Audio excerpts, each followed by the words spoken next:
The Colombo Traders Association charges that they face various difficulties due to the actions of officials from the Consumer Affairs Authority.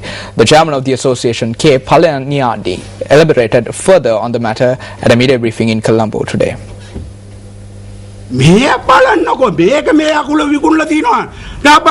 Look at this. We are fined either 100,000 or 200,000 rupees. Why are we being fined? If that is to stop, we have to worship the doctor or the price controller who come here.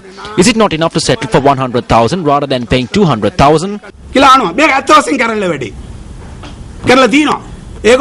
have been given a new van, a white van. The people are afraid when they see a white van.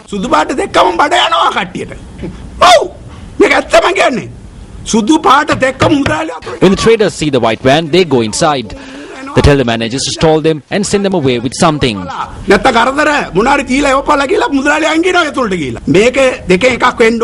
request the government and those officials to stop this. It's a festive season. Please tell them not to come here. When they come into our shops, they never leave. They are there from morning till evening. If a retailer comes to the shop, they will not be able to leave with goods.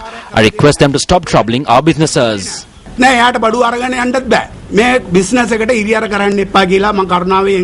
business